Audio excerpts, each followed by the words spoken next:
Hello guys, मेरा नाम है रवि और स्टडी ग्लो में आपका बहुत बहुत स्वागत है।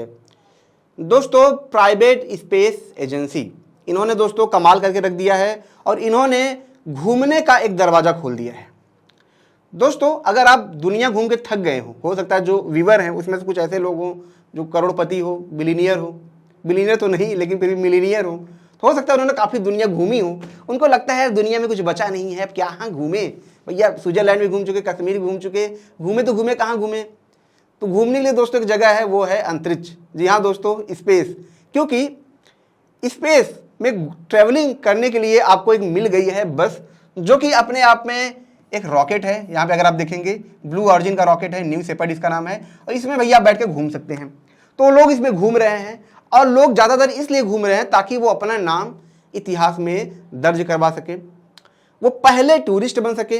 कोई पहला बनना चाहता है तो कोई पहला लेखक बनना चाहता है, कोई पहला पायलट बनना चाहता है, तो कोई पहला इंडियंस प्राइवेट टूरिज्म का खिताब लेना चाहता है। तो यहाँ पे दोस्तों जो पहले इंडियन पायलट हैं उनको ये खिताब मिल चुका है, जिनका नाम है, ठीक है, कैप्टन गोपीचंद थोटाकुरा।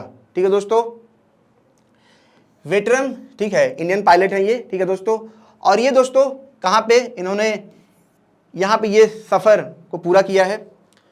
अब दोस्तों यहाँ पे समझते हैं हम कि जो ये सफ़र, ठीक है, जो हुआ है, जो ट्रैवलिंग ये हुई है, जो एजेंसी खुली है, ठीक है, ये क्यों इतनी खास है।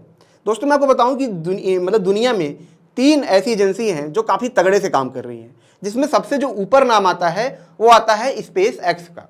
ठीक है, लेकिन स्पेस एक्स दोस्तों ऐसा लगता है वो बिजनेस को इतना मोटिव नहीं देते, इतना मतलब बिजनेस को इतना वो फॉलो नहीं करते हैं जितना ज़्यादा विजन को फॉलो करते हैं। अगर दोस्तों 3 कंपनी की बात करें, स्पेस एक्स हुआ, ब्लू ऑरिजिन हुआ जो कि जेफ बेजोस की कंपनी है, और वर्जिन गैलेक्टिक जो कंपनी है वो रिचर्ड ब्रैंसन की है, वर्जिन कंपनी के अंदर ही वो आती है। तो 3 कंपनियां दोस्तों यहाँ पे हैं। तो अगर हम स्पेस एक्स की बात करें दोस्तों कि वो स्पेस टूरिज्म कराता है, लेकिन उनका थोड़ा सा हाई फाई रेंज है। रेंज क्या है कि वो आपको इंटरनेशनल स्पेस स्टेशन में लेके जाते हैं, यानी कि अपने फाल्कन 9 रॉकेट से वो क्या करते हैं, पेलोड को वहाँ पे लेके जाते हैं, जो एस्ट्रोनॉट उनको लेके जाते हैं, उनको लेके आते हैं। उनका काम बड़ा है भैया, वो बड़े आदमी है, बड़ा काम करते हैं। ठीक है, वो चाँद पे लेके लोगों को लेके जाएंगे, मंगल पे लेके जाएंगे। लेकिन जेफ बेजोस यहाँ पे इनका कहना है कि भैया हमें ना चाँद पे जाना है, हमें ना मंगल पे जाना है, हमें तो सिर्फ मंगल कराना है अपने स्पेस यात्रियों का। कहाँ पे? सिर्फ स्पेस में, मतलब ये सिर्फ अंतरिक्ष में भेजेंगे, छोटे एल्टीट्यूड में, यानी कि 110 किलोमीटर 115 किलोमीटर इसके एल्टीट्यूड पे वो भेजेंगे, वापस लाएंगे, वही ये करेंगे। और एक तरीके से ये इनका पूरा बिजनेस मॉडल है। अब दोस्तों यहाँ पे समझते हैं कि ये जो कंपनी शुरू हुई वो कब शुरू हुई। कंपनी शुरू हुई थी दोस्तों साल 2000 में। ठीक है, स्पेस एक्स इसके बाद खुला है। तो ये जो प्राइवेट एजेंसी का जो सपना था, ठीक है दोस्तों, यहाँ पे जेफ बेजोस ही पहले लेके आए थे। ठीक है, इनको लगा था कि फ्यूचर यही होने वाला है, लेकिन इनको काफ़ी वक्त लग गया, काफ़ी पैसा इसमें लगा, काफ़ी वक्त लगा। ठीक है, पैसा इतना ज़्यादा था कि इंजीनियरों को बोल के रखा ये पैसा बहुत है, आराम से काम करते रहो। स्पेस एक्स के पास पैसे इतने नहीं थे, तो शायद एक वजह बनी को ज़्यादा अच्छा कर पाए यहाँ पे। ठीक है, तो यहाँ पे दोस्तों अगर देखें हम, ये जो रॉकेट है इसका नाम है न्यू शेपर्ड। ठीक है, तो ये पूरा यहाँ पे बना हुआ है, यही इसको लेके जाता है। अब दोस्तों इसको थोड़ा समझते हैं कि बिजनेस के तौर पे कौन से मॉडल ज़्यादा यहाँ पे बेटर होने वाले हैं। तो दोस्तों मैंने 3 कंपनी की बात की थी, इसमें सबसे जो बेस्ट मॉडल है वो इसी का है, जो ब्लू ऑरिजिन कंपनी है, इसी का सबसे बेस्ट मॉडल है। क्योंकि ये एक सेफ है और ये एकदम मतलब लोगों के दिमाग में छवि भी बनाता है कि हम सिर्फ स्पेस टूरिज्म के लिए हैं, हम आपको लेके जाएंगे, घुमाएंगे, उसको लेके आएंगे, सिर्फ एक बिजनेस मॉडल है। ठीक है, और काफ़ी हद तक जो जेफ बेजोस हैं इसको सेट करते हुए दिख रहे हैं। दोस्तों जेफ बेजोस जो भी कंपनी शुरू करते हैं आप देखेंगे वो कंप्लीट हो जाती है, सेट हो जाती है, ऑटोमेटिक मोड में वो चलने लगती है। जैसे अमेजॉन की बात करें, अब जब से इन्होंने इसमें हाथ डाला है, ठीक है, जब से न्यू शेपर्ड मतलब ब्लू ऑरिजिन में हाथ डाला है, इन्वॉल्व हुए हैं, तब से ये कंपनी बहुत तेजी से अपने काम को आगे बढ़ा रही है। और यहाँ पे अगर आप देखेंगे दोस्तों कि 2 साल बाद इन्होंने क्या किया है, फिर से नया यहाँ पे लॉन्च किया है। तो दोस्तों पहले लॉन्च की हम बात कर लेते हैं, फिर हम बात करेंगे जो दूसरा अभी लॉन्च हुआ है। ठीक है, उसमें कौन कौन से लोग थे ये भी समझेंगे, प्राइस को भी हम समझेंगे, आखिर प्राइस इसकी क्या है। ठीक है, ये भी समझेंगे और कंपेयर करेंगे जो वर्जिन गैलेक्टिक, ठीक है, जो उनका टूरिज्म जो मतलब तरीका है उसको भी हम यहाँ पे समझेंगे, और ये भी हम जानेंगे कि कौन सा तरीका सबसे यहाँ पे सेफ है।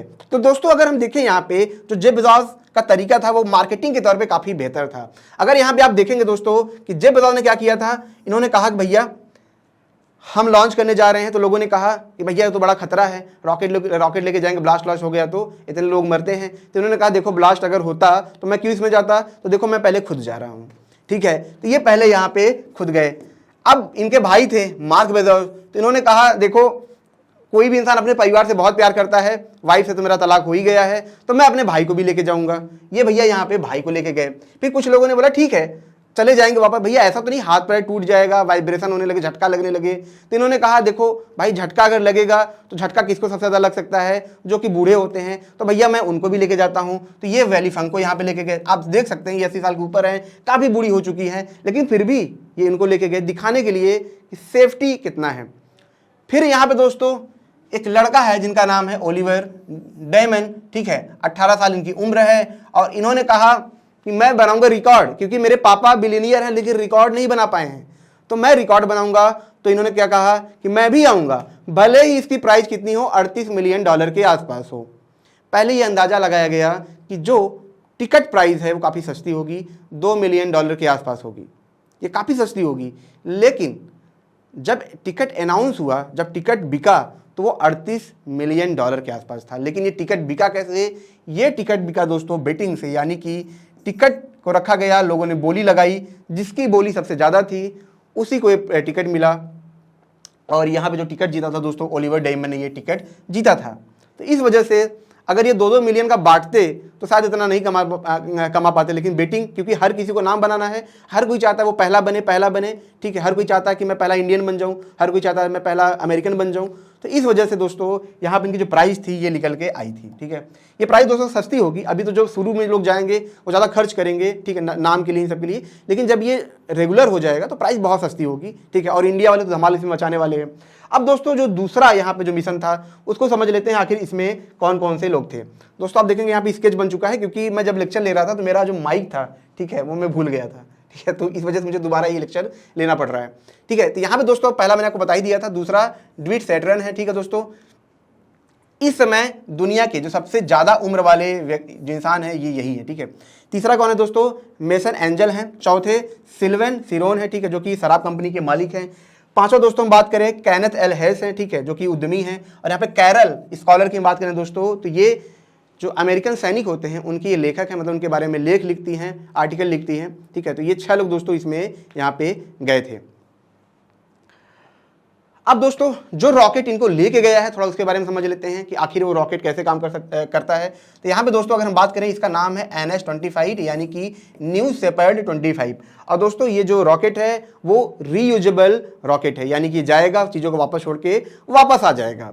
अब दोस्तों इसके ऊपर आप देखेंगे यहाँ पे क्या है दोस्तों, कैप्सूल बना हुआ है जिसमें लोग बैठते हैं। आप देखेंगे इसकी जो खिड़कियां हैं काफ़ी बड़ी बड़ी बनाई गई हैं, ताकि भैया आप स्पेस का मजा ले सकें। देखने जा रहे स्पेस को और स्पेस को ही ना देख पाएं, तो स्पेस में जाने का मतलब क्या, तो इस वजह से दोस्तों यहाँ पे इसको भेजा गया था। दोस्तों अगर इसकी ऊंचाई की बात करें, जो इस बार भेजा गया था 105 किलोमीटर से ऊपर भेजा गया था। लगभग 10 मिनट तक लोग इसमें थे, और कुछ मिनट के लिए दोस्तों लोगों ने जीरो ग्रेविटी को भी यहाँ पे फील किया, हल्का सा फ्लोट भी हुए। अब दोस्तों बात होती है लॉन्चिंग की, तो ये लॉन्च कैसे की जाती है, जो मेंबर जाते हैं वो कैसे वापस आते हैं। वापस आना दोस्तों इसमें सबसे जरूरी है। तो यहाँ पे लॉन्च इसको किया जाता है, फिर ये वापस आ जाता है। लेकिन यहाँ पे आप देखेंगे दोस्तों जो कैप्सूल होता है वो समुद्र में जाके पैरासूट के थ्रू, ठीक है, ये क्या होता है दोस्तों, यहाँ पे खुलता है, और खुलने के बाद दोस्तों ये समुद्र में गिरता है, और वहाँ से लोगों को फिर नाव से निकाल लिया जाता है। और दोस्तों इस तरीके से सेफ लैंडिंग होती है, क्योंकि समुद्र में गिरने में ज़्यादा खतरा भी नहीं होता, पहले से लोग वहाँ पे अवेलेबल होते हैं। तो अगर आप देखेंगे ये इतना भी अभी मॉडिफाई नहीं हुआ है कि गए आए जैसे ट्रेन में होता है, भैया गए आए, ऐसा नहीं है। इसमें भी अभी बहुत तामझाम है, इसलिए इसमें पैसे लगेंगे। अगर आप अभी जाना चाहते हैं 1 साल बाद 2 साल बाद भी पैसे लगेंगे, लेकिन हाँ आने वाले 5 से 10 सालों में आप देखेंगे ये बहुत नॉर्मल हो जाएगा, बहुत ज़्यादा ये आम हो जाएगा। अब दोस्तों इनके हम कॉम्पिटिटर की बात करें, जो वर्जिन गैलेक्टिक, ठीक है, जो है, ठीक है, जो कि रिचर्ड ब्रैंसन का है। तो दोस्तों अगर आप यहाँ पे देखेंगे इनका तरीका थोड़ा सा अलग था और काफ़ी जुगाड़ू था, लेकिन काफ़ी रिस्की भी है।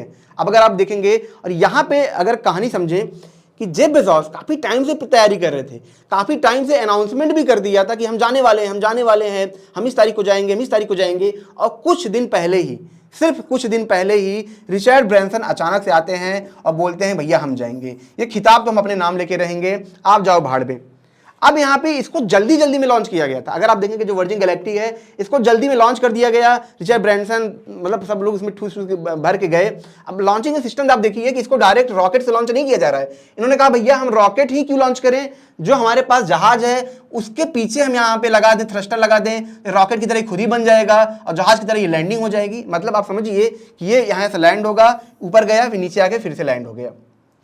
ये बहुत बढ़िया तरीका है, इसमें आप जल्दी जल्दी लॉन्च कर सकते हैं, फटाफट लॉन्च कर, सस्ता कर सकते हैं। अगर इसकी प्राइस की बात करें दोस्तों, ये कितना है, $4.5 लाख ये है। ठीक है जी, प्राइस भी सस्ती है, जल्दी आप लॉन्च कर सकते हैं, कम टाइम के अंदर आप लॉन्च कर सकते हैं। ठीक है, इसमें सबसे खास बात ये है, यहाँ पे अगर आप दोस्तों देखेंगे जब इसको लॉन्च किया गया तो ये लगभग 80 किलोमीटर के ऊपर गए थे। ठीक है, लेकिन 100 किलोमीटर के रेंज के ये अंदर थे। इसी वजह से लॉन्च के बाद काफी सारे सवाल भी उठे कि आप तो अंतरिक्ष में गए ही नहीं। लेकिन अमेरिकन मानक के हिसाब से जो 80 किलोमीटर के ऊपर जाए वो स्पेस शुरू हो जाता है, वहीं पे जो यूरोपियन मानक है उसमें 100 के ऊपर माना जाता है। ठीक है, तो यहाँ पे थोड़े से मतभेद आए थे, इसी वजह से ट्वीट वार भी यहाँ पे छिड़ा, क्योंकि जेफ बेजोस की पहले से जली पड़ी थी कि जाना मैं चाह रहा था, साला इतने साल से मेहनत मैं कर रहा था और चला ये गया। ठीक है, लेकिन बाजी किसने मारी है, वो जेफ बेजोस नहीं मारी है। आप पहली बार भले जा सकते हैं, लेकिन जब बात आती है लोगों को सेफली वहां तक लेके जाने में, तो लोग हमेशा ब्लू ऑरिजिन की तरफ ही जाते हैं। तो दोस्तों ये छोटा सा लेक्चर था, अगर ये आपको अच्छा लगा हो इसे लाइक करें, कमेंट करें, शेयर जरूर करें। मिलते हैं नेक्स्ट लेक्चर में। Thank you so much.